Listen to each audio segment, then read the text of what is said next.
Lakini mimi niko na swali. Wacha swali tajibu hiyo. Nilikuwa nauliza hiyo. Okay, atafanya nini? Lakini mimi niko na swali. Nilikuwa nataka kujua. Hebu tafsiri hiyo jana kitu. Yaani ngabatejwa kele ukele aina tu. Anasema anaweza batizwa mara ya pili, anaweza haribika. Akibatizwa mara ya pili. Yaani anasema alikuwa anaona kama akibatizwa mara ya pili. Huenda akawa ya kwanza tulishasema ya kwamba haiko ubatizo. Hiyo ni watu walicheza na wewe. Hiyo tuseme ukweli. Walicheza na nani? Walicheza na Elizabeth hapo. Ni ubatizo wa Biblia unasema kwamba mtu afanya nini? Aweke kwa maji katika jina la nani? Na sio kila mtu. Kuna yule ambaye amewekewa nini? Mikono, ndiye anafaa kufanya nini? Kufanyia hiyo huduma. Sasa muelezea kibatizwa si mara ya pili. Sio mara ya pili, hiyo ni ya kwanza. Itakuwa ndio ya kwanza. Utakuwa ukiwaambia watu nyinyi mbajabatizwa na wasikwambie ulipewa jina. Jina sio kubatiza. Okay, kwa hiyo ndio kesho amegwa. Wewe wata. Ndio sana ne batete itokeke. Ndio batete itokeke. No le itazema. Wabatizwa. Jilo batizwa. Jilo mbatie. Mungu jilo na batizwa nituweka tiyo. Mungu webatizwa kwa maandikoni. Mungu batizwa white. Ubatizo ule ulikuwa nao sio ubatizo. Na hiyo kuna kubatizo ubatizo hapo. Kusema hiyo ni ukweli. Ni kweli kusema ni hiyo. Endelea kusema ingine. Motuko alikuwa nilikuwa nataka kuuliza. Ukibatizwa na ulikuwa umebatizwa. Sasa ukibatizwa ile jina utaitwa hilo ama utapewa ingine? Utapewa ingine. Sasa sisi wakati tunabatiza wakati unabatizwa hatunanga shughuli na majina. The reason being mtu akibatizwa hata kama alikuwa Myahudi ama Myunani atakuwa kiumbe kipya, lakini sio kwa majina, ni kwa moyoni mwako. Mambo ya majina hatuongei hayo, tuseme ati tutakunyang'anya jina lako. Hata mimi hata kwa birth certificate yangu imeandikwa Peter Mwangi Ihura. Kwa hiyo jina hiyo ita remain tu. Hiyo lakini tuseme hatukusema tumekubatiza jina hiyo jina. Na tuseme ni majina tu, hiyo ni imekuwa tu our culture now. Yes. Sasa pangeni haitaitanishwa. Sasa kile mnataka mpange haraka tubatizwe. There is no hakuna njia nyingine ni kubatizwa. By the way, wacheni tuambie ukweli. Kama mtu Masihi anaweza rudi saa hii na watu hawajabatizwa, hakuna uzima wa milele. Si ndio? Maana tumeambiwa kitabu cha Yohana 3. Ni Yohana, hebu soma Yohana 8. Ni 3. Nikodemo akienda kwa nani? Ni 3 3 anza mstari wa kwanza pale. Niko na shida ya kukumbuka maandiko, hiyo ni shida, najua baba wetu atanisaidia siku moja. Hiyo kwanza inasemaje? Basi palikuwa na mtu mmoja Farisayo, jina lake Nikodemu, mkuu wa Wayahudi. Huyo alimjia usiku akamwambia, Rabi, tunajua kuwa mwalimu umetoka kwa Elohim, kwa maana hakuna mtu awezaye kuzifanya ishara hizi ufanyazo wewe, isipokuwa Elohim yu pamoja naye. Fika pale kwanza. Nataka tuelewane na wale ambao hawaelewi Kiswahili vizuri. Tumesikia kwamba kuna mtu ambaye aliweza kuenda kwa nani? Kwa Mwokozi Yeshua. Na wakasema ya kwamba huyu wewe tunajua wewe ni mwalimu na umetoka kwa nani? Kwa Mungu. Kwa sababu ya mambo unafanya siku ya leo sio ya kawaida. Lazima ukue umetoka kwa nani? Kwa Mungu. Sasa anaenda akamwambia nini hapo? Soma. Wewe soma anko. Hiyo 3 inasema Yeshua akajibu akamwambia, Amin, amin nakuambia, mtu asipozaliwa mara ya pili hawezi kuona ufalme wa Elohim. Fika pale. Sisi wote tumezaliwa mara ya kwanza? Mko sure? Tulishazaliwa? Kwa hivyo yeyote anayesikia sauti ya siku ya leo ameshazaliwa mara ngapi? Sasa ameambiwa hivi Nikodemo, kama hutazaliwa mara ngapi? Hakuna kupata nini? Uzima. Sasa tutasema aje? Hebu teremka tusikie. Mstari wa 4. Nikodemo akamwambia, awezaje mtu kuzaliwa akiwa mzee? Aweza kuingia tumboni mwa mamaye mara ya pili akazaliwa? Yeshua akajibu, Amin, amin nakuambia, mtu asipozaliwa kwa maji na kwa roho hawezi kuingia ufalme wa Elohim. Asante, fika pale. Tumesikia kwamba ameambiwa amin amin nakwambia, kama hutazaliwa na maji na nini? Kwanza lazima uzaliwe na nini? Na maji. Ya roho pia lazima ifanye nini? Ifuate. Kama umebatizwa na maji na hujabatizwa na roho, bado kuna nini? Sasa roho, kubatizwa na roho lazima sasa ikue katika hali ya kuomba. Unaambia Baba wetu akusaidie uweze kupokea kipawa cha nini? Cha mbinguni. Wewe mimi nitapea huu mhudumu kuja kubatize kwa maji. Na kusema Baba wetu akufanye mema. Ni hakika huo unapewa nini? Roho. Lakini lazima uichochee. Uichochee ni kumaanisha unakaa kila wakati ukiambia Bwana niongezee nini? Nguvu. Kila mtu wakati amebatizwa huwa anapewa nini? Roho. Na ndipo tulisoma kitabu cha Korintho wa kwanza 12. Tukasikia kwamba tuliweza kubatizwa katika roho nini? Mmoja. Kwa hivyo kila mtu wakati alibatizwa katika roho ambao tuko na nini? Ambao ni wa mbinguni. Sasa wewe ndio unafanya kazi. Kitabu cha hii inaitwa aje? Thessalonians. First Thessalonians chapter 5. Nasemanga kwamba tusizime moto wa nini? Ni 17.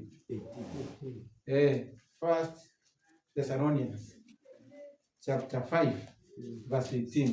Sasa wewe kama umepewa Roho Mtakatifu, uhakikishe kwamba hajafanya nini?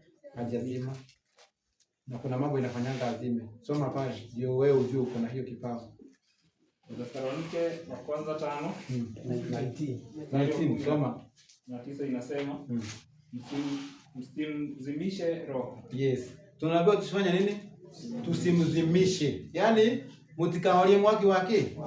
Kwa hivyo wewe uliweza kubatizwa ukapelekwa kwa mto, ukapewa Roho Mtakatifu, ingawaje hakuonekana kwa nguvu sana. Jua hakika ya kwamba unapewa nini? Hicho kipawa. Sasa lazima uifanyie nini? Kazi ya kuichochea hadi ikuwe nini? Kitu kubwa ambacho kitakachokuwa kikifanya kazi na wewe Baba wetu akikutumia. Tuko pamoja? Mwalimu, swali ya mwisho. Uliza swali la ili kwa sababu ya wakati, kwa sababu umetuambia usipozaliwa mara ya pili. Yes. Sasa niko na swali. Na ukiwa umezaliwa mara ya pili na uende labda ufanye dhambi, unaweza batizwa tena ili upate msamaha wa dhambi? Najua ya kwamba ameuliza hivi. Tuseme mimi nimeshafanya makosa baada ya yaani nahuzunisha Roho Mtakatifu. Ndio hivyo? Anauliza kama mtu anaweza fanywa nini? Anaweza batizwa tena. Kuna kitabu cha Waebrania. Ni 3 ama ni 5? 11. Waebrania 10. Anza 6 kwanza. Soma Waebrania 6 kwanza. Waebrania 6 mstari hapo anza kwanza uteremke. Nasema sababu hiyo tukiacha kuyanena mafundisho ya kwanza ya Masihi, tukaze mwendo ili tufikirie utimilifu, tusiweke msingi tena na kuzitubia kazi zisizo na uhai, na kuwa na imani kwa Mungu. Teremka. Na mafundisho ya mabatizo na kuwekea mikono na kufufuliwa wafu na hukumu ya milele. Na hayo tutafanya Elohim akitujalia. Yes. Kwa maana hao waliokwisha kupewa nuru na kukionja kipawa cha Elohim cha mbinguni na kufanywa washirika wa Roho Mtakatifu na kulionja neno zuri la Elohim na nguvu za zamani zijazo, wakaanguka baada ya hayo, haiwezekani kuwafanya upya tena. Asante. Hata wakatubu. 6. Kwa kuwa walimsulubisha mwana wa Elohim mara ya pili kwa nafsi zao na kumfedhehi kwa dhahiri. Asante. Kwa hivyo tumeweza kuambiwa ya kwamba ndugu yetu umetuambia, unatuuliza swali kama mtu anaweza batizwa mara ya pili. Tumeambiwa wakati mtu ameweza kuonja kipawa cha kimbinguni kisha akaweza kurudi nyuma, imesemekana kwamba hakuna dhabihu nyingine imebaki yako ya kuosha nini? Dhambi. Tumeelewana hapo? Sasa tukaambiwa ya kwamba ni kwa sababu unamsulubisha Masihi mara ngapi? Mara ya pili. Kwa hivyo ni vizuri mtu wakati ameweza kubatizwa hivi ahakikisha ya kwamba amekaa akililia mambo yetu, ya kwamba asija kaingia katika mambo ambayo ni ya kumkasiri. Sijasema mtu hawezi pata chance ya kurudi pale, maana mimi nitapeana nini uzima wa milele, si ndio? Lakini tunaambiwa ya kwamba ni vizuri mtu afanye nini, you take care, kwa sababu dhabihu ya kwanza ilikuosha, na hapo ulipewa guarantee. Ni kama kupelekwa mahali ukaambiwa ya kwamba utakuwa umesamehewa everything, na ukasaini every document. Umefanya nini? Umesaini everything. Sasa ukaambiwa sasa you are very clean, songa mbele. Alafu sasa ukaekae. Urudi wapi? Hiyo ya pili hatujadhibitishiwa, hatujaambiwa ya kwamba utapewa document zingine. Umeambiwa kwamba hakuna dhabihu nyingine utakazopewa. Ukipewa moja ni kama zile certificates za kuwa za shule. Ukienda upoteze, kama wewe uligraduate upoteze moja yako. Ukirudi shule upeangu nyingine. Labda hata kama umeenda kuuliza kazi na wewe unaenda kuajiriwa wapi? Tuambie ni wapi tukutumie nini? Huwezi pewa nyingine. Inakuwa ni once and for all. So hiyo dhabihu ni mara ngapi? Ni mara moja. Kitabu kingine, kitabu cha Ibrania na Petro tutasoma. Ibrania ni 10 ama ni 11. Inasemanga utagoja. I think ni 10.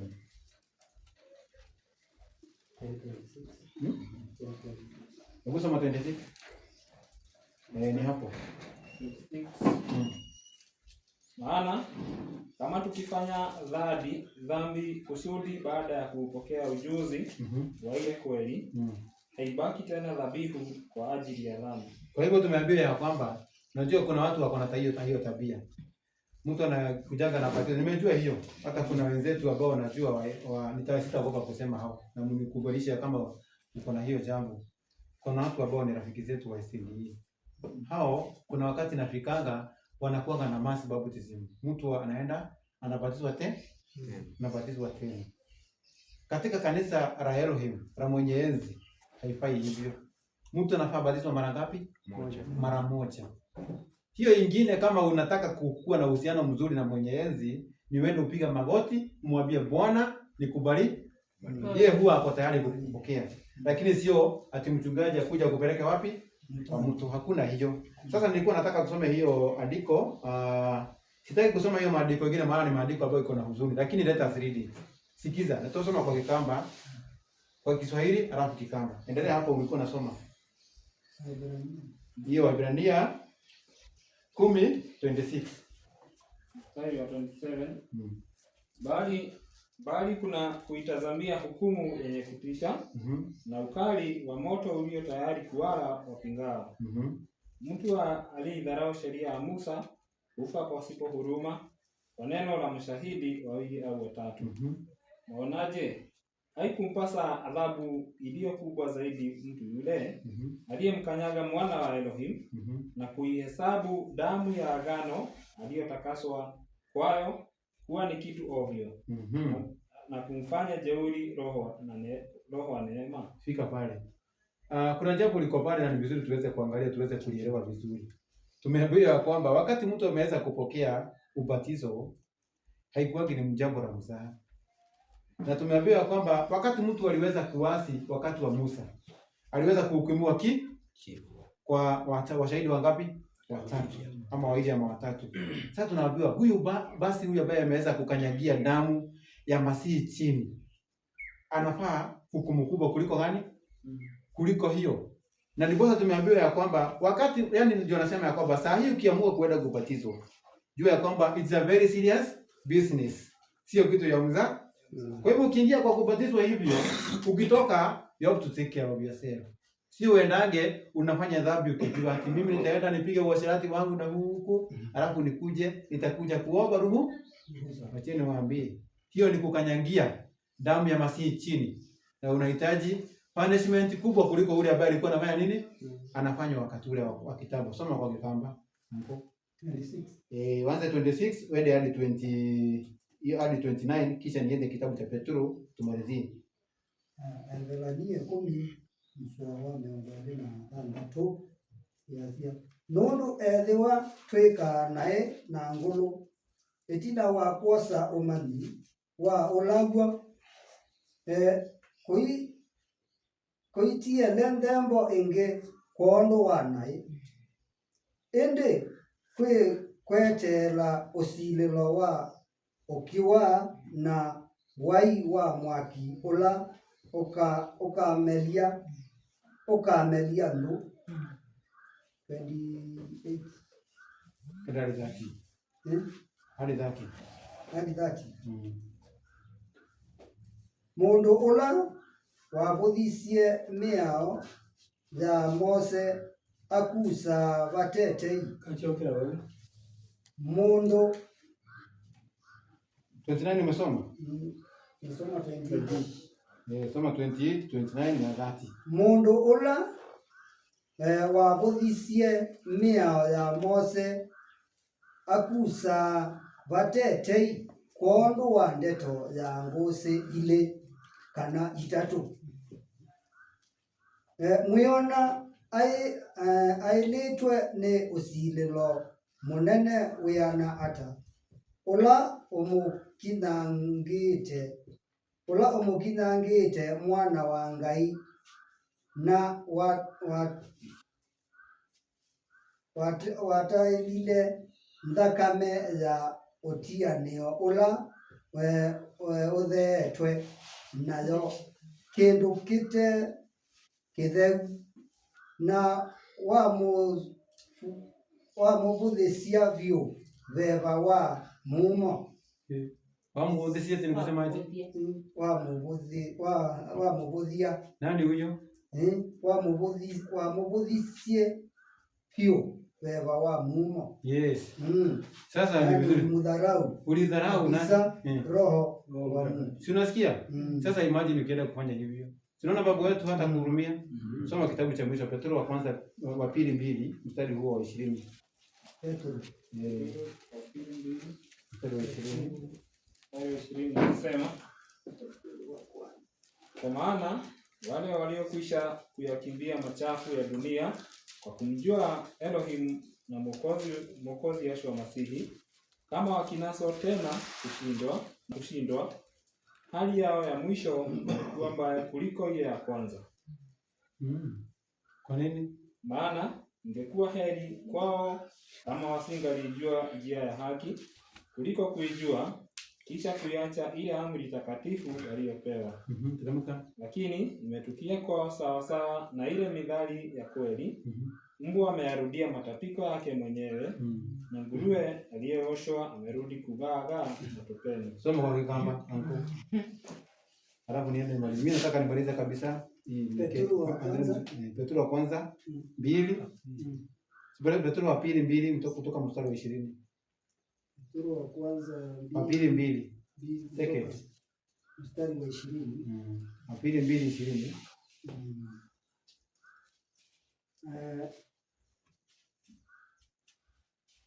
Mundu ni utaio mwao ethiwa zila mukwikanae na muikunwa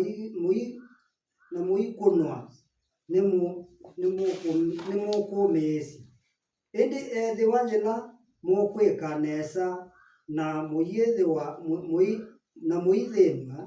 nimukumiisya. Ou niguo useo muno mbee wa Ngai. Anasoma vizuri, anasoma hapo kweli? Hapana. Petro wa pili, si wa kwanza. Wa pili. Petro wa pili. Ninasikia hiyo. Nasoma wa kwanza. Wa pili 2. Sorry. Nimesikia hiyo ipelekani hata. Wa pili 2. Wa pili 2 kwanza mstari wa 20. Wengine wanafanya waza tu hapo. Wa pili 2:20. Wa pili 2:20. Ede waita twana tukenge. Haya. Mwenda Nondo. Soma. Nondo ethiwa itina wa kuvonoka mofukio ma nthi undu wa kumumanya mwiai na mutangi Yesu Kristo. Ndiyo kweli. Unajua Kikamba ndio mkanisikia. Haya, ngoja nirudie. Nundu ethiwa itina wa kuvonoka movukio ma nthi undu wa kumumanya mwiai na mutangi Yesu Kristo. maikwatwa engi neo na ukilwa vinya mwikalile wo wa muminokelio ni muthuku kuvita ula wa mbere. 21 nundu ni kava ko kethiwa maiya mananzia ya ulungalu. Nundu ni kava ko kethiwa maiya mananzia ya ulungalu kwi kumimana na etina kualiuka na kutia mwiao mutheu ula manengetwe ni kwatwikikie kwamo kwianana na nthimo yaw'o ngiti kualiukila ingi matavika mayo na ngulue ila ithambitwe kwiyaliula ingi ndakani. Asante. Si tumesikia hiyo yote? Nyinyi najua nyinyi mnaelewa kikaba vizuri kuliko mimi. Lakini nasikia kwenye mnafanya nini? Mnapelekana. Kwa hivyo ni vizuri wakati umeweza kupokea neno la baba wetu wa mbinguni, uweze kubatizwa. Unachukua hiyo kitu kama ni a serious activity. Usichukue tu kwa mzaha. Kwa sababu the moment utaturudi nyuma utahesabiwa makosa. Kwa hivyo ni vyema mtu angalie mambo yake. Venye mtu atakuwa kitepelekana nani? Na baba wetu wa mbinguni. Kwa hivyo mimi sina mengi ya kuyasema, na hiyo maswali mengine najua mtajibiwa tu asimuva roho. Lakini mengi tunayoweza kuyasema, na wacha niseme kitu moja tu kama naketi. Watu ambao ni wa SDA, nikisema haya, walikuwa ni ndugu zetu. Sawa? Tupelekane vizuri Watu wa SDA walikuwa ni nini? Ndugu zetu kutoka kule mwanzo. Lakini wakati ilifika mwaka wa 1844 ni kama sasa hivi venye tunasema 2026. Sawa? Kulikuwa na wakati kulikuwa na nini? 1844 na walikuwa na bado wakasherehekea hiyo mwaka mpya. Hao sasa hivi tuseme hata wao 1844 walifanya nini? Walisherehekea 1844 kama ni mwaka mpya. Lakini wakati huo ikakuwa sasa kulikuwa na unabii ulikuwa umeletwa, mmoja wa kanisa akasema kwamba ulimwengu utaisha wakati gani? Wakati wa 1844. So watu ambao ni ndugu zetu wa SDA wakatorokea pale. Wakati Mwokozi alikosa kurudi, kulingana na unabii ulikuwa umetolewa na mmoja ambao alikuwa ni wa kanisa akawakosesha watu. Sasa ikasemekana kwamba haikuwa hivyo. Unabii ulikuwa ati Yesu alikuwa anatoka mahali patakatifu aende patakatifu pa nini? Patakatifu. Hiyo ni kinyume na Biblia yenyewe imesema. Biblia inasema ya kwamba wakati Masihi alikuwa hapa ulimwenguni, wakati alikufa alienda katika mkono wa kulia wa nini? Wa baba yake. Lakini mafundisho mapotovu ya Ellen G. White anasema ya kwamba Masihi wakati alitoka hapa hakuenda mbinguni kwa baba yake, alienda mahali alipo kwa watakatifu, badala ya patakatifu pa nini? Kwa patakatifu. Hiyo ni unabii ambao ni confusing. So hapo ndio tulifanya nini? Tulipoteana na wao. Na wakaanza kuleta mafundisho mengine katikati ya kanisa, wakaleta hata kukula Pasaka ya Bwana, ikasemekana ilikuwa kiruo mara ngapi? Mara 4 kwa mwaka. Tuko pamoja? Sasa hapo tukapoteana na watu wa nini? Wa SDA.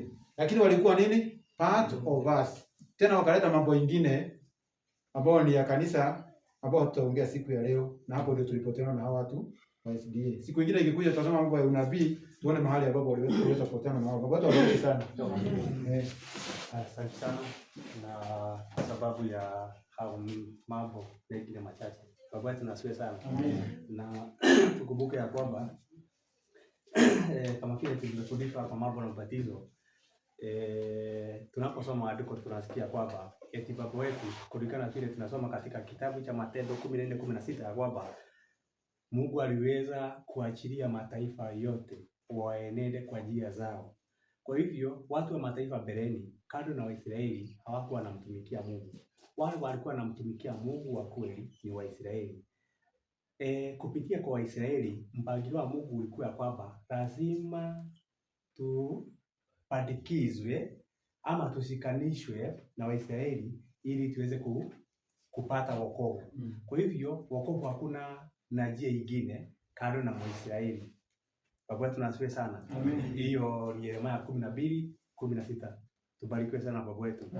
Na pia mambo na nini na ubatizo ni ya kwamba wakati mtu ameona kwa kweli haendi sawa sawa na mapenzi ya baba wetu, ama hajaamini kweli, akubali kufuata kweli, anapochukua hatua ya kubatizwa, kumtumikia aliyetuumba si kazi ngumu, si mzigo, ni wewe tu kupenda Elohim na yeye afanye nini? Akusaidie. Baba wetu tunasifiwe sana. Tusomee Tito 2:14. Sasa tuingie kwa hiyo topic nyingine. Ni sawa? 2:14 inasema nini? Inasema sasa ni kwa yule anayesikia kwa kweli anataka kumtumikia Mungu, uwezo atatoa wapi? ambaye Tito 2:14. ambaye alijitoa nafsi yake kwa ajili yetu ili atukomboe na maasi yote na kujisafisha watu wawe milki yake mwenyewe, wale walio na juhudi katika matendo mema. Rudia tena, soma tena. Ambaye alijitoa nafsi yake kwa ajili yetu. Sasa Masihi Yeshua aliweza kujitoa nafsi yake ama uhai wake kwa sababu yetu, ili atukomboe maasi yote, ili atukomboe, ili atutoe katika dhambi za aina nyingi, na kujisafishia watu wa milki yake mwenyewe, na kusafisha watu wakuwe wake, wale walio na juhudi katika matendo mema. Asante sana. Lakini si wote, ni wale wako na bidii ya kutenda mambo mema. Baba wetu tunasifiwe sana. Kwa hivyo, kwa yule ako na upendo, anatamani sana ati anataka kumtumikia Mungu, Masihi alijitoa kwa sababu yake.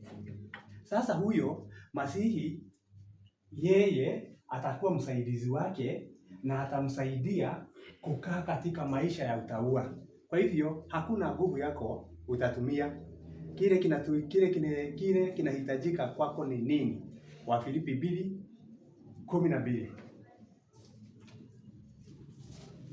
Wafilipi ni 2:12. Nini inahitajika? Filipi ni 2:12. Inasema basi wapendwa wangu, kama vile mlivyotii siku zote, siku zote, si wakati mimi nilipokuwapo tu. Eti hata mtu akiwa peke yake, aidha ako kwa kanisa ama ako peke yake akifanya kazi, ndani yake yeye ako tayari kufanya mapenzi, yani kukaa vile Biblia inasema. Bali sasa zaidi sana, mimi nisipokuwapo, utimizeni wokovu wenu wenyewe kwa kuogopa na kutetemeka. Kwa maana ndiye Elohim atendaye kazi ndani yenu, kutaka kwenu na kutenda kwenu, kwa kulitimiza kusudi lake jema. Haya, asante sana. Lakini sasa hapo tukasikia kwamba eti kuna kitu inahitajika pale ni ya kwamba sasa huo wokovu, si ulitamani kuokolewa na baba wetu akaweza akaona bidii yako, akaweza kukufikishia wokovu. Sasa akakuleta katika nyumba yake au akakufikisha mpaka ati umebatizwa. Sasa kuna kitu kinahitajika kwako ni ya kwamba mambo na kutii, mambo na kufanyia wokovu wako kazi, mambo na kujiepusha na uovu. Baba wetu tunasifiwe sana. Hapo na kitu kingine inahitajika. Mambo na kukaa ukiwa ati mtakatifu ni wewe upende na moyo wako na ufanye na ukue ya kwamba eti wewe yale unachukia ni mambo yote inaweza mkasirisha Mungu. Wewe kile unataka ni mambo yote ambayo inamfurahisha Mungu. Sasa yeye atakusaidia kufanya hayo. Kwa hivyo maisha ya wokovu si gumu. Si hadi sasa ukiokoka eti sasa ni mzigo umewekewa. Hapana. Wewe ukitaka aje. Ni maisha ya utakatifu. Elohim atakusaidia hivi. Baba tunatubariki sana. Haya, na niseme ya kwamba niwaambieni hivi. Wabua. Kwa kanisa ukiwa serious na neno la baba wetu, ukiwa eti utachukia mabaya, ukiwa hutakuwa mtu wa mzaha mtuko, Elohim atakusaidia sana na utakuwa kitu cha kufanya kazi na yeye. Lakini ukiwa ya kwamba wewe ni wa kanisa, wewe ni mfuasi wa kanisa, si mfuasi wa Masihi, wewe utakuwa tu mtu wa kanisa. Sawa sawa? Na utatumika tu kusafisha wengine kwa njia hii. Kwa sababu yale mambo utakayokuwa ukifanya ni ya kukasirisha wengine, ni ya kufanya watu wengine wakuwa wavumilivu, watu wapole, watu wa kupendana. Ni wewe utatumika. Unaona? Lakini si ni vizuri mtu atumike kwa ile njia inafaa? Ni hivyo. Kwa hivyo sasa mtu achukie mzaha na mambo yote si ya utakatifu. Ni kweli.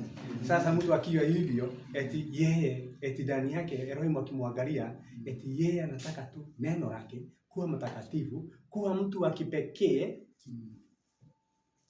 Sasa mtu akiwa hivyo Elohim atamtengeneza na atakuwa kitu chake cha kufanya kazi. Tubarikiwe sana baba wetu. Amen. Kwa hivyo ni hivyo msawabua kuja kwa baba tufanye kazi. Kuna andiko mimi siachi. Kahiga tuomerere.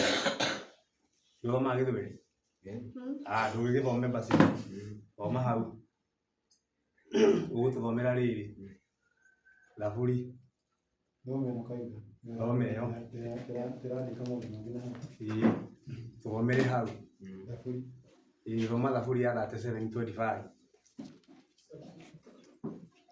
Wabua twabo uguo nigetha unyitie atiriri.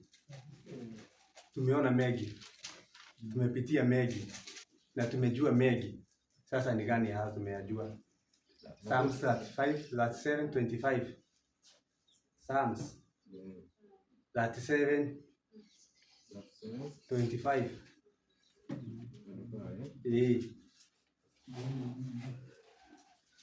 Ni hapo. Kahiga simama soma. Nalikuwa kijana. Nami sasa ni mzee. Mimi ni mzee. Nami sasa ni mzee. Lakini sijai muona mwenye haki amewachwa wala mzao wake akiomba chakula. Yes. Kwa kuwa mimi tangu niamini na nijue Elohim wa kweli, sijawahi ona mtu akiwa amepungukiwa na akiwa ya kwamba eti kwa sababu aliweza kuamini na kumfuata Elohim eti sasa anaishi maisha ya kuteseka. Hakuna. Nilikuwa kijana na sasa mimi ni mzee. Unaona? Hebu rudia hiyo andiko tena. Soma tena.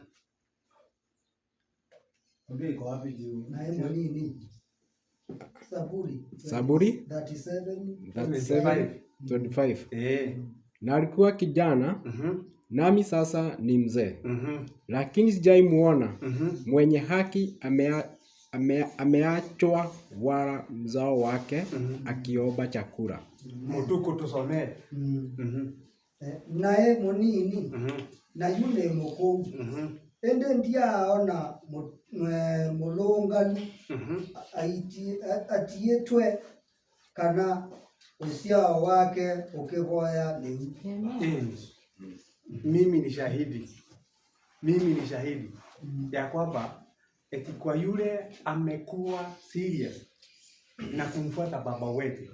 Mimi sijawahi ona mtu akiwa ameachiliwa eti anaishi maisha ya kuteseka. Mimi huwa naona huyo mtu akipelekana sana vizuri na baba wetu. Simkubali sasa kulikuwa na wakati wa ushuhuda, mimi si kusimama. Simkubali sasa mimi nitoe ushuhuda wangu. Baba wetu nasiwe sana. Haya. Wiki mbili zimeisha. Si leo ni wiki inaisha. Wiki mbili zimeisha. Mtoto wetu mdogo bado hajafikisha miaka 3. Alianguka kutoka third floor. Ghorofa ya kwanza, ya pili, ya 3. Na huyo mtoto alianguka na hakuna mahali alivunjika. Kutoka third floor. Alianguka na hakuna mahali. Eti sasa kwa sababu ameanguka kutoka juu sana. Eti sasa kusemekane kuna mahali yamevunjika. Hakuna. Sasa niwaulize. Ni nani ama ni nini kilimsaidia ama ni nani alimsaidia ama ni nani aliweza kumuokoa? Asiumie. Nani? Siku hizi kwa sababu akiambuka sisi hatukuwa. Alichukuliwa na watu wa soko kwa sababu mimi naishi kwa soko. Alichukuliwa na watu. Siwajui wale wanauza huko ndio waliweza kumpeleka hospitali. Mimi tukapigiwa simu. Tulikuwa mahali tumeenda kupeana injili. Sasa nikaambiwa vile mambo imeenda na sasa tukasimamisha injili. Sasa tukasema sasa tuende. Sisi tukienda tulipata hata amepigwa picha na picha ikaletwa ikaonekana. Hata kama hatukusomewa na daktari, tukaona hiyo picha hakuna mahali amevunjika. Mtoto kuniona hivi aliniitiza simu. Mtoto ameanguka kutoka third floor. Aliniitiza simu. Akaenda kwa YouTube. Kuna wimbo sana anaupenda sana. Akichukua hii simu yangu kuna wimbo anapenda sana. Huu wimbo wa Bogo wa Joy. Hivi unaibago aje? Unaibago hivi. Simwache tu msikie na mniambie huyo mtoto hii wimbo anasikiaga nini katika hiyo wimbo.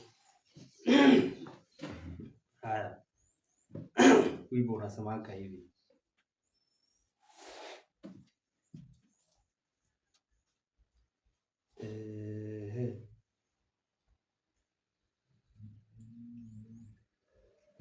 Wina watiriri. Inaona ni kama ilifuta hiyo wimbo. Lori inage vitali. Namuona. Lakini kuna mahali wakati akiwa hospitali, jobewa ina naamka. Kuna huo wimbo anaiba akiwa kwa hospitali. Yaani anamshukuru, anaiba akishukuru eti kwa sababu eti nilikuita, sasa anashukuru akisema nilikuita nikiwa kwa shida na ukaweza kuniitika na ukaweza kuniokoa. Sasa mtoto akichukua hiyo simu, hata hiyo siku nikimpea akiniitisha simu hivi, alienda kwa hiyo wimbo. Sasa akichukua hii simu, si wimbo mwingine ni huo. Unaona? Sasa nataka muone vile baba yetu aliweza kutuokoa na kuokoa huyo mtoto. Kwa sababu akiwa pale kuanguka tu si angekufa. Jambo la pili si angeishi maisha, si angekuwa kiwete. Na kutoka pale upate huyo mtoto, alikuwa mtoto ako na afya katika mawazo yake, lakini upate sasa ni mtu wa kumwaga mate. Si ni kweli? Lakini upate ya kwamba eti Elohim aliweza kumuokoa katika haya yote. Mimi kuna mambo nimetendewa.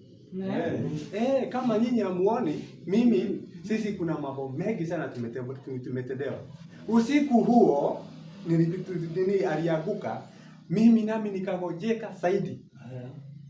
Saa 8 niliamuka hata nguo zikiwa zimeloa kwa sababu ya jasho. Sasa nikawa mgonjwa kupita. Sasa ikawa kwamba hakuna mahali nasikia pazuri. Si kwa kiti, si kwa kitanda. Na ni ya kwamba hiyo siku ya Monday ikaita huyo ndugu tukaomba na nikasikia wacha, kwa sababu mtu akikaa kwa nyumba anasikiaga ni kama amegojeka sana, wacha niende kazini. Lakini nilienda nikafanya kazi, lakini dakika ya kumalizia hiyo kazi kufanya sikuwa na nguvu ya kusimama. Mtoto anataka nimbebe. Sasa ilibidi niambie mtu mmoja hapo soko nibebe huyu mtoto unipeleke kwa nyumba. Sasa nilikuwa naomba nipewe nguvu ya kutembea nifike kwa plot na nipewe nguvu ya kupanda juu. Hiyo ni siku ya Monday. Tuesday mimi sikuwa na mahali eti nilikuwa na shida. Nilikuwa nimeondolewa hayo mambo yote na baba wetu. Sasa mimi nalikuwa kijana na sasa mimi ni mzee. na sijawahi ona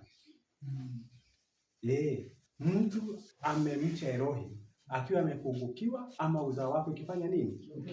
Mimi nasema hivyo nikitaka tujue ya kwamba mtu akishikana na aliyetuumba atakuwa akiona ukuu wa Baba wetu.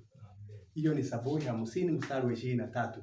Eti kwa yule anaangalia mienendo yake, Elohim ndiye ataonyesha wokovu wake. Asifiwe sana Baba wetu. Amen. Kwa hivyo ni vizuri, faida ni kwetu. Kwa yule anakaa sawa sawa na mapenzi ya Mungu, kwa yule anatii, faida ni kwake. Si kwetu. Unaona? Si tuweze kuokolewa katika hilo janga. Kwa hivyo faida ni kwetu sisi tukikaa vile tunafaa kuenenda. Tubarikiwe sana Baba wetu. Sasa nilikuwa naomba hivi Bwana Youth kwa sababu ya time. Acha niongee kidogo hapo kwa sababu ya hiyo jibu umesema. Asante sana. Ndivyo. Jibu swali nilikuwa nimeulizwa na yule mama. Yule mama alikuwa na swali alikuwa ameniuliza na nikamwambia mtu akishaingia kwa hii nyumba Elohim huwa na yeye. Mama ako na shida kwa nyumbani. Ana shida ya ako na shushu. Ako hapo nyumbani na huyo mama amezaa watoto lakini hao watoto hawaungani na yeye, mama mwenyewe aliungana na yeye. Na kuna kijana yake alifanya inaitwa grade ngapi hii inaenda nje? 9. Naye vile vile ako nyumbani ataenda shule. Yuko na shida hiyo. Sasa wewe umejibu hiyo majibu yake, hiyo maswali yake alikuwa amejiuliza. Na hiyo kitabu tumesoma ndio inajibu kabisa.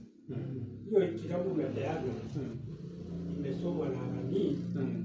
Imemjibu hiyo maswali. Sijui kama alikuwa amesikia.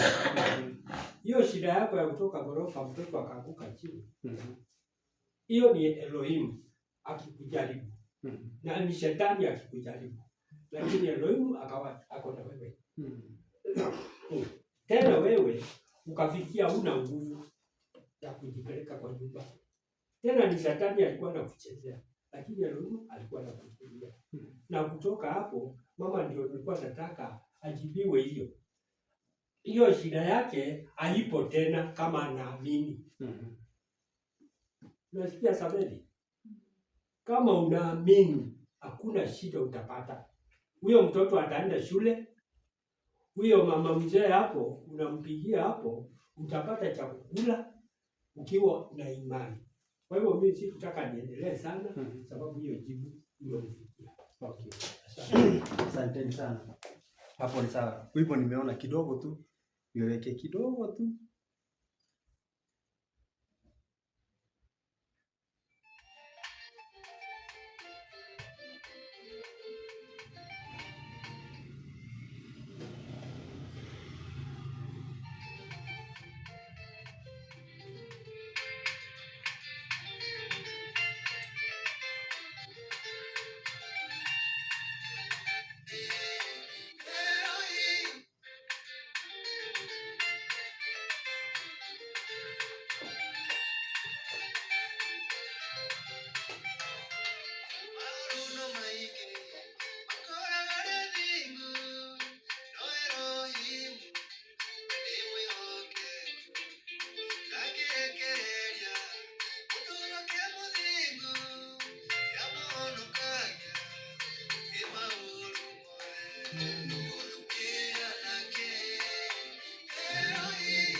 Endeni hata nyinyi mtaipata kwa YouTube. Sasa wakati mtoto anachukua simu anasikiliza huo wimbo, mimi nashindwa yeye anaelewa nini, anasikia nini. Kwa hivyo mambo iko hivyo, tuweze kubarikiwa sana baba wetu. Sasa mwana youth yule alikuwa amejipanga wakati wake kwa dakika 20 kwa sababu ya wakati. Karibuni.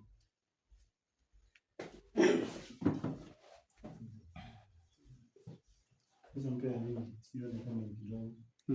Muongezee hadi ya tuzidi. Haya.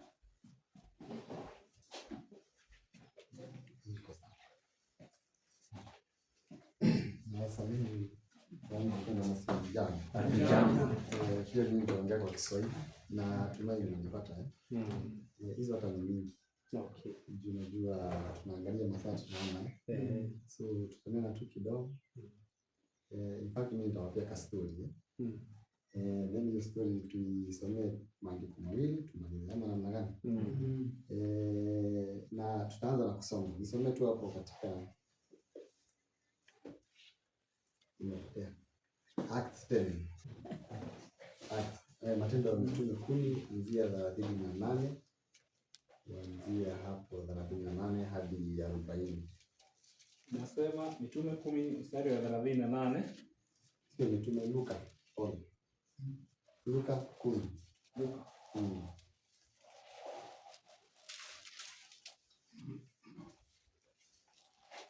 Nasema ikawa katika kuenenda kwao, aliingia katika kijiji kimoja, mwanamke mmoja jina lake Martha, akamkaribisha nyumbani mwake. Naye alikuwa na umbu lake aitwaye Mariamu, aliyeketi miguuni pake Yeshua, akaisikiliza maneno yake. Lakini Martha alikuwa akihangaika kwa utumishi mwingi, akamwendea akasema, Bwana, huoni vibaya hivyo ndugu yangu alivyoniacha nitumike peke yangu? Basi mwambie anisaidie. Kisha tu hapo tutasoma hizo zingine mbili baadaye. Hii ni story ya Masihi alipokuwa akitembea katika kijiji kimoja. Na alipokuwa akitembea akaingia kwa Martha ambaye alikuwa na dada yake ambaye anaitwa nani? Mariamu. Na kama kawaida mtu akitembea kwako kuna venye unaanza kutayarisha wageni. Hata wakati tuliingia hapa siliona mzee anatafuta viti. Akiangalia na kama tulikuwa tunakunywa chai, ingekuwa tutafutia vikombe tukunywe chai. Sio ndio kawaida ya kila mwanadamu. Kwamba kila wakati lazima tupate nafasi ya kukaribisha wageni. Na hiyo ni kawaida ama namna gani? Si wageni wakikuja kwangu kama mimi sasa ni kijana. Labda hata kasukari nikakuata na mmekuja nyinyi wote. Si kwanza ninakimbia kwa duka nilete kasukari kingine. Kidogo kidogo naona hakuna mkate. Si nitendee mkate nilete nyingine. Hiyo ndio kaida ya nini? Mwanadamu. Baba apewe sifa. Nataka tuweze kushika hii kwa sababu nilipata siku moja na nikaifikiria kwa kina zaidi. Kwamba katika hali ya mwanadamu kuna ile maisha ya kawaida ambayo tumefanya nini? Tumezoea na tunaita norm. Norm sijui nitaita hali na Kiswahili. Ama ni ukawaida wa mwanadamu. Mtu hawezi kuja hapo, aingie kwa nyumba umwambie chukua kitabu tuanze kusoma immediately. Si kwanza unampia kachai, ndio mwanze kusoma maandiko. Lakini kulikuwa na dada mmoja ambaye alikaa hapa, hebu soma verse 39. Verse 39 inasema, naye alikuwa na umbu lake aitwaye Mariamu, aliyeketi miguuni pake Yeshua, akasikiliza maneno yake. Kulikuwa na mmoja, huyu mmoja akiendelea na maisha ya ukawaida wa mwanadamu, ambayo mimi nakubaliana ya kwamba sio vibaya. Alikuwa anafanya ambavyo kuna stahili. Kwa maana wageni hawezi tembea. Na sasa hawa si wageni. Huyu ni Masihi. Masihi akitembea kwako hata leo, hata wacha Masihi. Chief unamshughulikia vizuri sana. Na hata kama ni dio unamshughulikia vizuri sana. Alikuwa anafanya maisha ya kawaida na ambayo ni yanafaa kwa kila mwanadamu. Kuna mmoja aliamua atachagua njia nyingine. Akaamua kwamba nitakaa hapo kwenye nani? Baba apewe sifa. Akaamua kwamba yeye atakaa pale aweze kusikiza maneno yakitoka ndani ya Masihi. Kwa maana natumai Masihi kila mahali akienda akipata nafasi alikuwa anaitumia katika nataka unisomee 41 na 42.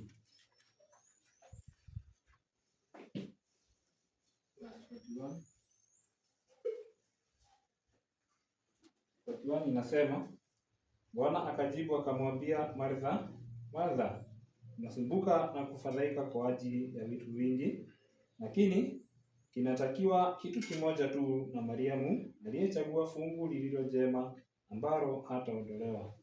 Baba apewe sifa. Masihi akamwambia Martha kwamba yeye anasumbuka kwa vitu Lakini unaona kama ni vitu ambavyo haviko vinafaa kusumbukiwa. Si ni vitu zilikuwa zinastahili kusumbukiwa. Baba yetu apewe sifa. Lakini akasema katika 42 na kizungu huwa inasema but one thing is needful. Jambo moja linahitaji. Kitu kimoja pekee yake kinafanya nini? Kinatakiwa, kinahitajika. Na tukisoma tunasoma difference ya vitu tunaita need, mahitaji, na mambo mengine ambayo tunaita wants, vitu ambazo unaweza ishi bila. Si ni kweli? Kuna vitu huwezi ishi bila chakula. Huwezi ishi bila kupumua, si ni kweli? Then kuna vitu ambazo unaweza ishi nini? Lakini Masihi anamwambia Martha ya kwamba kuna kitu kimoja ambacho Mariamu ameweza kukichagua, na ni kitu ambacho mtu hawezi ishi bila, kwa sababu kinahitaji. Nalo ndilo neno la nani? Baba apewe sifa. Na wakati nilikuwa nafikiria hivyo, nilikuwa naona ni wakati mzuri sisi kama vijana, wazee na hata kina mama tuweze kupata nafasi ya kuweza kutenganisha mahitaji yetu. Ni gani yanahitajiwa zaidi? Ni gani yanahitajiwa kidogo zaidi? Then sasa tunafanya kitu tunaita priority, kuchagua kwanza. Unachagua gani inahitajika zaidi kuliko ile ingine? Baba apewe sifa. Kwa sababu mara mingi hata wenye tuko kazi tunapewa mshahara na lipo 20,000. Usipoanzia na kulipa rent, hiyo pesa hata utajua kwenye itafanya nini. Si ni kweli? Inaanza kidogo kidogo, tuko na mahali tunaenda youth day, unatumia kidogo. Hii nyingine unakumbuka haya na sijalipa nini? Nyumba. Baba yetu apewe sifa. Lakini ukiweka priority vizuri, uanzie na kulipa nyumba, ununue chakula, uweze kufanya. Sasa mambo mengine hata pesa ikisha katikati ya mwezi, kuna mahali unajua utarudi jio, na kuna mahali utapata chakula. Baba yetu apewe sifa. Na hilo ndio jambo ambalo tunalo stahili kufuata kila wakati. Ku prioritize mambo yetu. Na Masihi anasema ya kwamba, na nataka ufungue Mathayo 13. Masihi anasema ya kwamba kuna kitu kimoja ambacho kinahitajika maishani mwako. Na nimefurahia kwa sababu mchungaji ameweza kutajia mambo kama yale.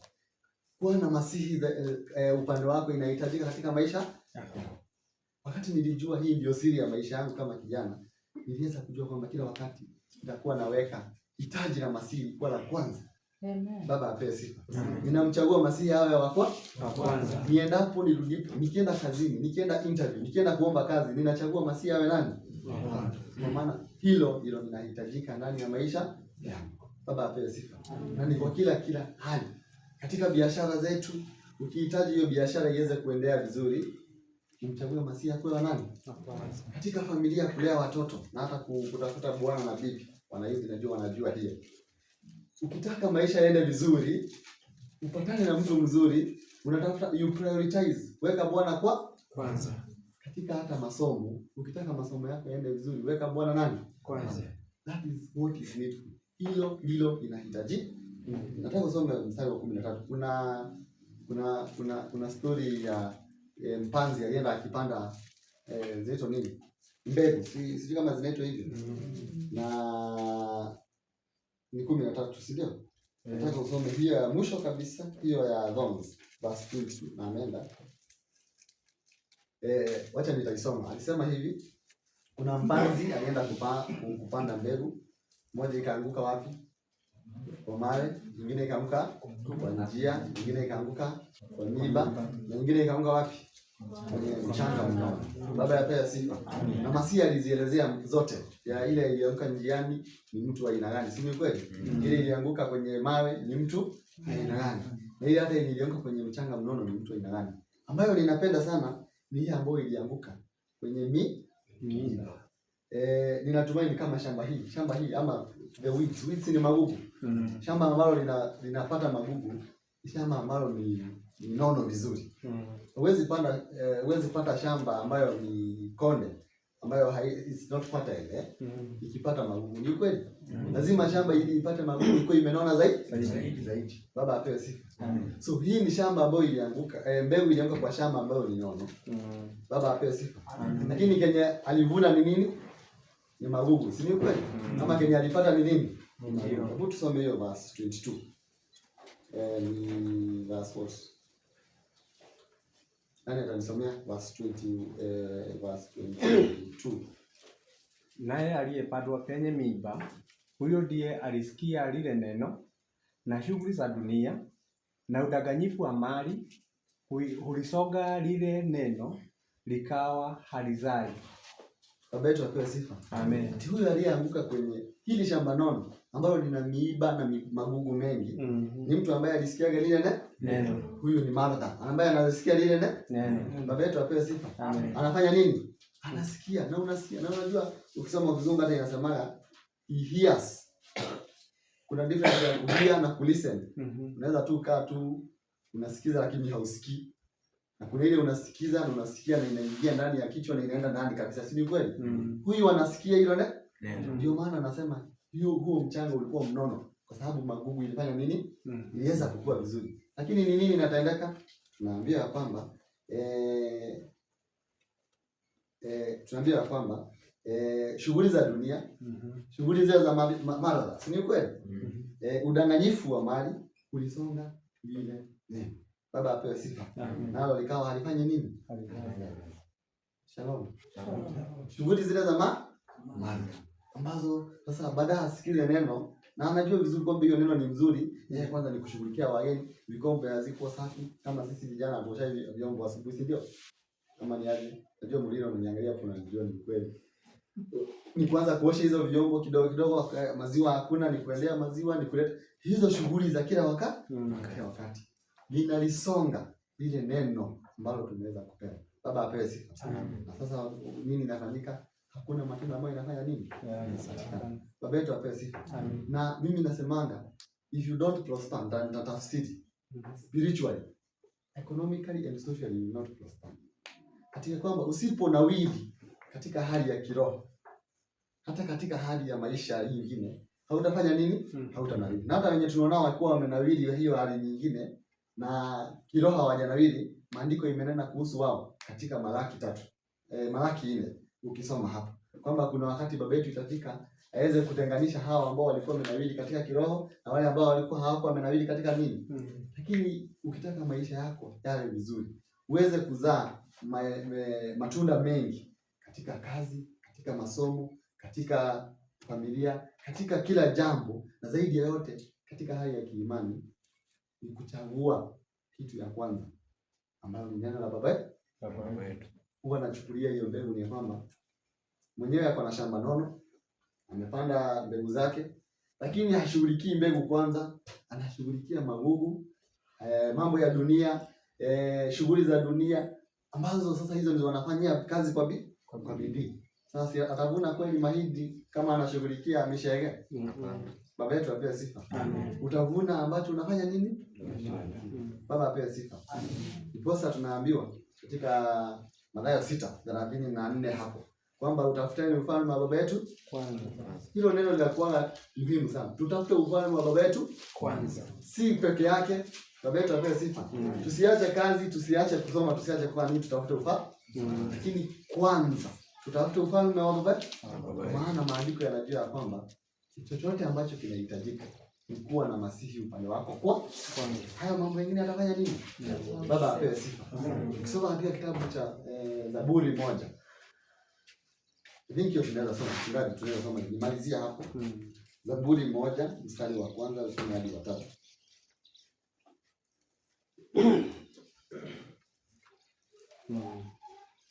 Zaburi ni moja ambayo inasema, heri mtu yule asiyekwenda katika shauri la wasio haki, wala hakusimama katika njia ya wakosaji, wala hakuketi baraza pa wenye mizaa, bali sheria ya Bwana ndiyo impendezayo, na sheria yake huitafakari mchana na usiku. Naye atakuwa kama mti uliopandwa kando ya vijito vya maji, kuzao matunda yake kwa majira yake, wala jani lake halinyauki, na kila alitendalo litafanikiwa. Baba yetu apewe. Tunaanzia na mtu ambaye anaamua kwanza atashughulikia kinachohitajika. Baba yetu apewe sifa. Huwezi chagua Masihi kuwa mtu mwenye dhambi. Baba apewe sifa. Huwezi chagua Masihi kuwa mtu mwenye mzaha. Baba yetu apewe sifa. Anachagua hiyo kwanza. Hachagui mahangaiko ya dunia. Kwanza anachagua hiyo kwanza. Baba yetu apewe sifa. Amen. Tunaambiwa kwamba atakuwa kama mti uliopandwa kando ya nini? Ya maji. Wewe unaweza kauka kweli? Hawezi kauka. Baba apewe sifa. Amen. Tunaambiwa kwamba na atatoa matunda majira yake ikifanya nini? Ikihitajika tupate matunda kutoka kwa huu mti tunapa? Na maisha inamalizia akisema na kila alifanyayo litafanya nini? Itafanikiwa. Itafanikiwa. Kwa hivyo siri ya kufanikiwa katika kila jambo tunafanya ni kumchagua Masihi kwa Kwanza. hilo ndilo linahitajika katika maisha yetu. Wakati nilijua hiyo, nilijua kwamba ninapoanza siku yangu ninaanza na nani? Na Bwana. Na Bwana. Kwa sababu ninajua anahitajika katika shughuli zangu. Baba apewe sifa. Ninapoanza safari yangu ya imani ninaanza na nani? Namchagua yeye kwanza. Baba apewe sifa. Kwa maana najua maisha yangu yatamhitaji yeye katika hali ya kiroho. Wakati ninaanza shule, ninaanza na nani? Nachagua Yeshua kwanza. Kwa maana najua atahitaji. Na hata sisi tunatafuta kazi, sisi ambao tuko kwa biashara, sisi ambao tunapitia mashida magumu. Tukimchagua Bwana kwanza, kila tufanyalo litafanya nini? Itafanikiwa. Mungu wetu aweze kuwabariki. Amen. Ni kweli ni hivyo. Si tumekula? Si alikuwa na ujumbe wetu? Ni kweli mambo yote tuweke Masihi mbele, tuweke Roho mbele na hao mengine yeye, kwa sababu niye anashughulika na mambo yetu. Hiyo ni kitabu cha Petro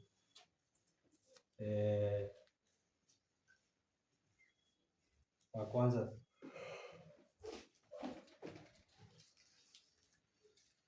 ni kitabu cha Petro.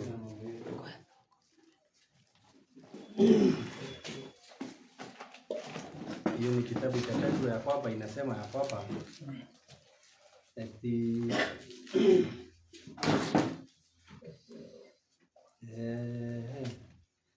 ni Petro wa kwanza 5 mstari wa 7 ya kwamba, yaani mstari wa 6 tunaambiwa kwamba tunafaa kujipeana katika mkono wa Baba wetu, tunafaa kujipeana kwa Baba wetu tukue watu wa kutii. Mstari wa 7 inasema naye na tumwachie yale mambo hebu soma hiyo baada ya tuseme soma 6 na 7. Enivyei ende ungua kwa ngai kwena bina nekana amonenevie evinda theanea mukimwiaya kwimakia kwenu kuonthe nundu niwe umusuvia. Ni hivyo. Kwa hivyo ni ya kwamba eti tumwachie yale mambo tunashughulikia. Hiyo mahitaji yetu, hiyo tunayoshughulikia. Sasa tumwachie kwa sababu ni yeye anajishughulisha nayo. Unaona?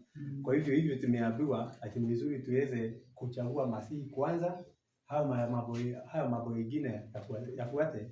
Ni kweli. Hivi ndivyo tunafaa kuwa. Na tukaambiwa kwamba ili tuweze kuzaa, tukaambiwa sasa shughuli zile zitafanya tukose kuzaa mazao, ni watoto watakula nini, watasoma aje, hii maisha yangu itaenda namna gani?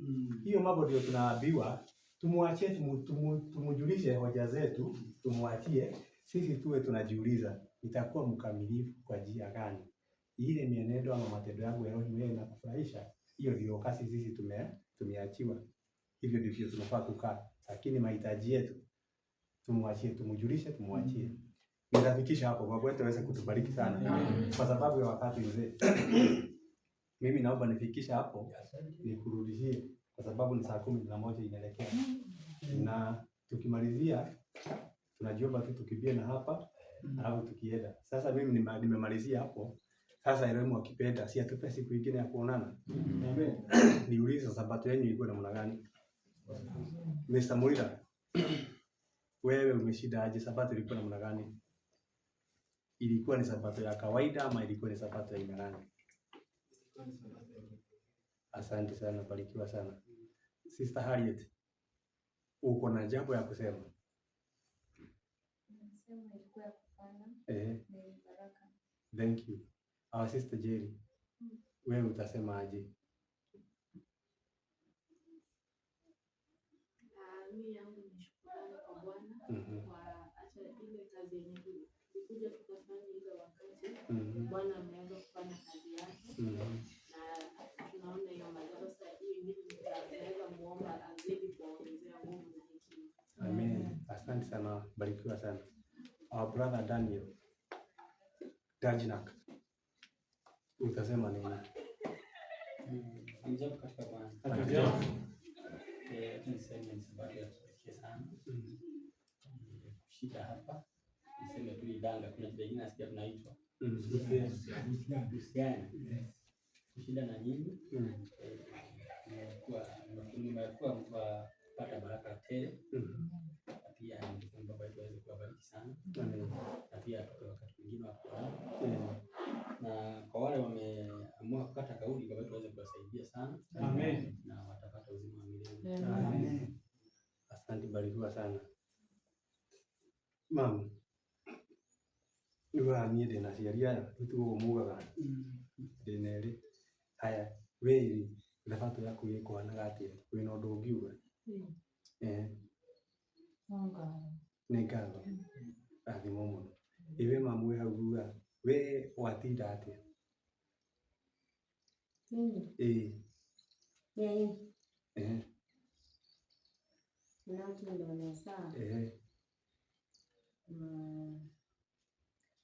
Niasia kanisa Yesu alwala maboya. Mausuive ibuko leo ngai. Nondo nimana ndezi ya moto. Ula mwana wako na koma vandu vakuku. Na ngai no wende tena mutadi oketia no kukoma vandu vazio na kutuka ni matindinge. Lakini maundu onde tuinanenga ngai. Na ngase kanisa Yesu alwala nembo onde. Nema usuiwe nebuko. Makona o mathina makatetia ko na makatuteti. Amen. Na niseme hivi mama, unaona ukiamini aliyekuumba, ukimwamini hivi, ukimkubali hivi, ndiye atakuwa akishughulika juu yako. Hata sasa anakushughulikia, lakini atakuwa zaidi ya hivyo. Kwa hivyo msaada wako utakuwa ukitoka kule. Mbinguni. Ni kweli? Shika huyo, fuata yeye. Mwenye uhai wako, mwenye anajishughulisha utakula nini, utakunywa nini, ukishikana na yeye ataendelea na kukuangalia zaidi. Baba yetu aweze kuwabariki sana. Amen. Sister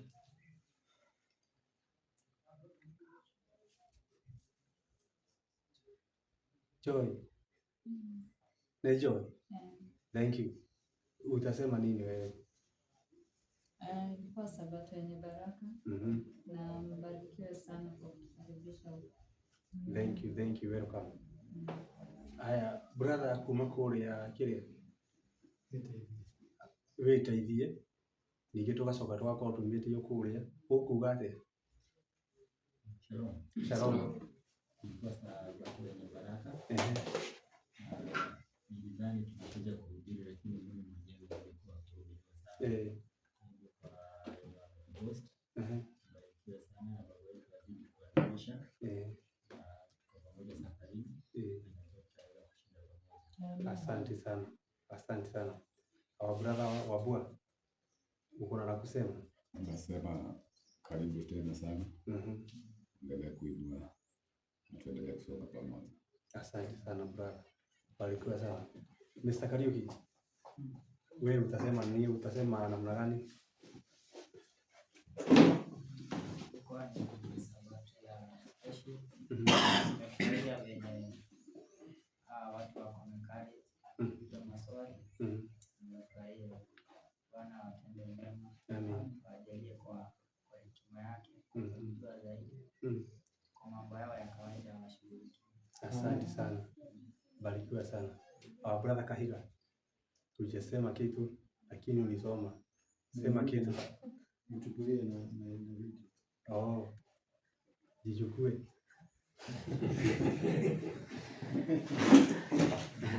Shalom. Murera thini wa Mesia. Sabato ilikuwa nzuri. Mimi nitaendelea kuombea Elohim aweze kuwabariki na pia ili kanisa liweze kukua na neno likiendelea kuhubiriwa Elohim afanye wengine amewahi isikuwe mingumu waweze kusikia neno ili kanisa lake liweze kukua na Elohim abariki sana. Amen. Asante sana. Patrick Mutuko, wewe utasema nini? Mimi nasema nashukuru sana kwa Mwenyezi Mungu na tena kwa nyinyi vile mmekuja na mmekuja kila mara mkija mnakuja na mambo mapya. Mungu anakuwa amewatuma ujumbe mpya. Leo hii nimejua lazima nibatizwe. Maanake nilibatizwa kimagendo. Nilikuwa upande mwingine, sasa ndiposa niweze kuingia kwa Elohim mwenyewe, niona ubatizo unakubalika. Kama kungekuwa na maji sasa hivi, mtoni ningebatizwa. Asante sana. Kwa hivyo ubatizo wa kuruka umekanzuliwa. Asante sana brother. Asante. Kwa hivyo sasa tutaomba baba wetu aweze kupeana wakati wa ubatizo. Sasa hiyo mambo tutapeleka pale. Na sasa ni tukipagiwa sio mambo itaendelea. Na ile siku tutapagiwa Elohim akitusaidia na tujalie, mimi ningetaka sana nikuwe huku wakati wa ubatizo. Mtaona namna gani? Tukikubalika na baba wetu atupe nafasi ya kurudi, si ni vizuri sana?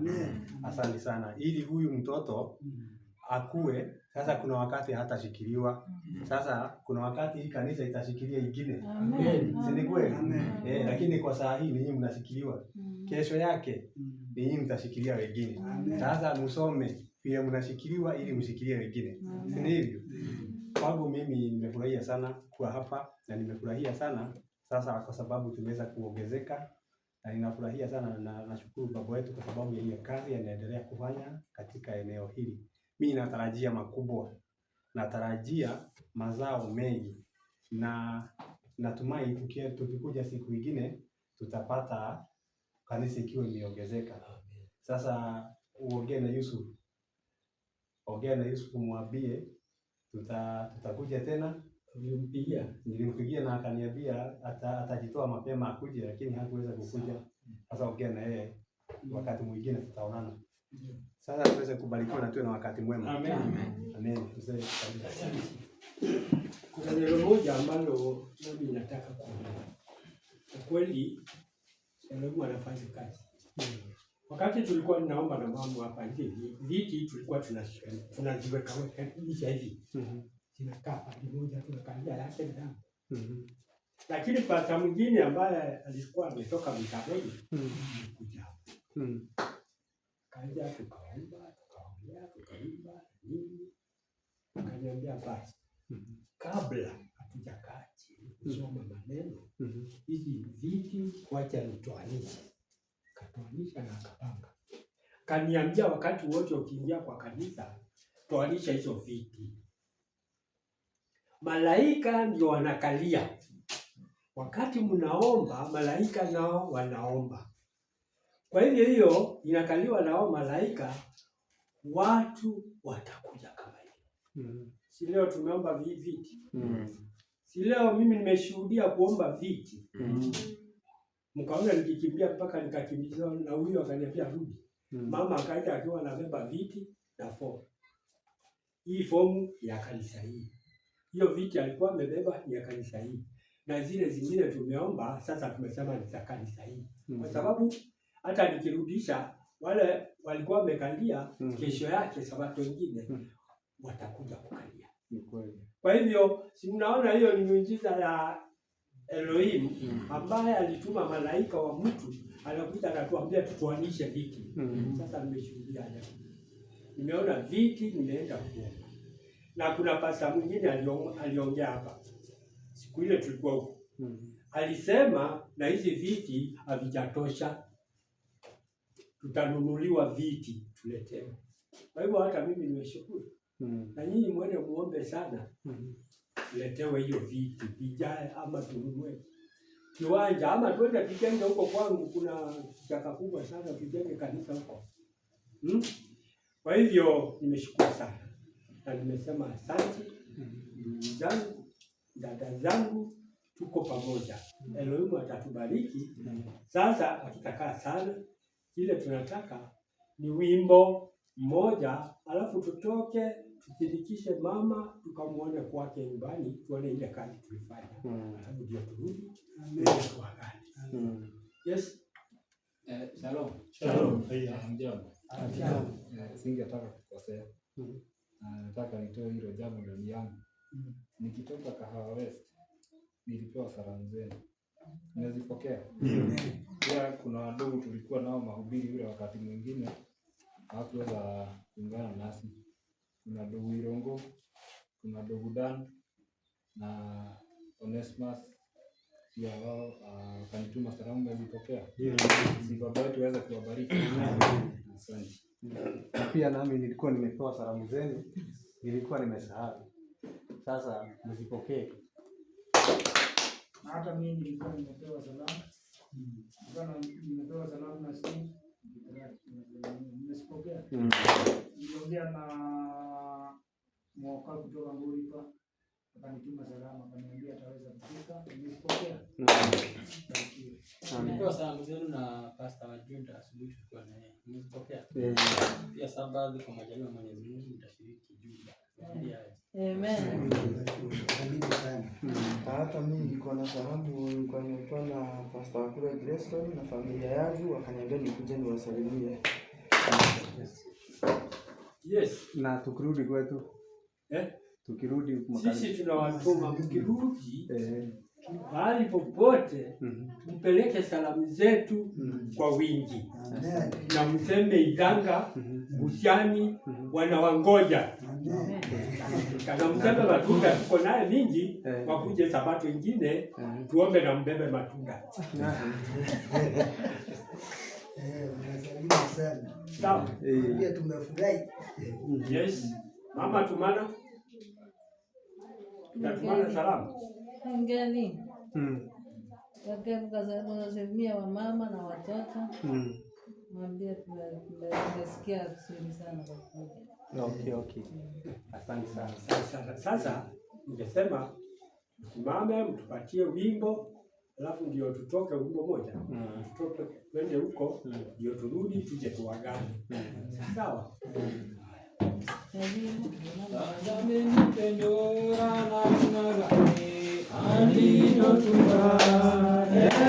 Mungu kwamba tuitwe wana wake.